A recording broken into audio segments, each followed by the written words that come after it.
Kaya nga eh.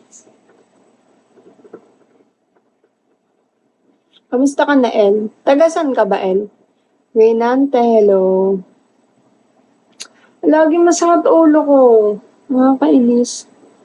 Ben, hello. Asa Laguna ka lang? Basta.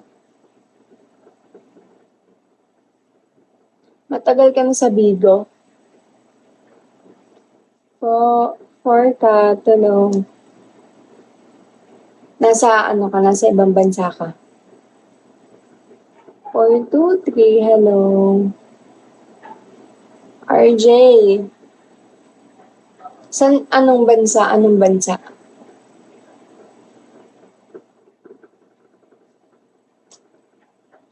Lance, hello. Hi, Renz. Sa Taiwan? Ilang years ka na dyan sa Taiwan?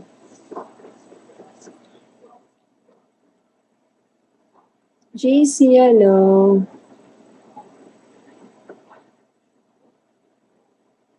11 years.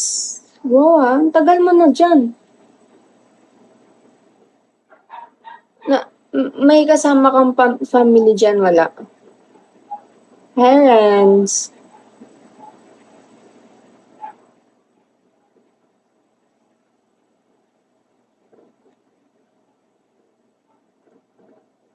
Pwede na nga ako translator. Aba, syempre, 11 years ba naman eh. Tagal nun. Carl, hello. Ano, may family kang kasama dyan? Or ikaw lang talaga? As in OFW, ganun. Chris, hello. Pero umuwi ka sa Pinas. Kidrak. Si Kwan, hello. Hi, Bruno.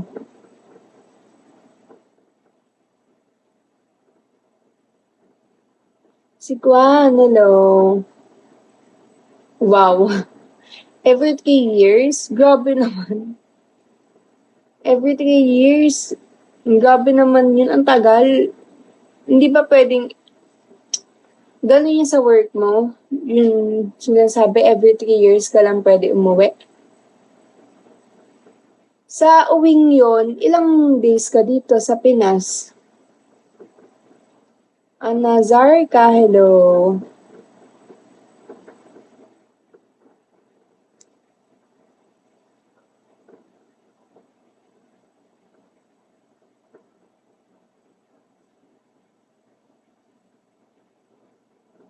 Magastos.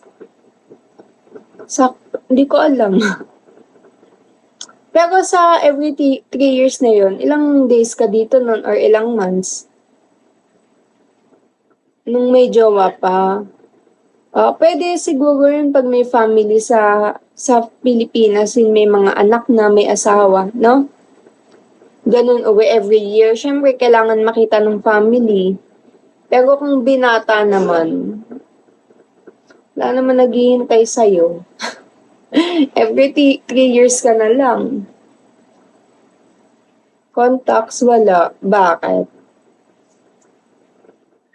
Di ba magpayaman ka na lang or dyan ka na lang mag-asawa? Mga 1 or 2. Ay, grabe naman. Ang ikli.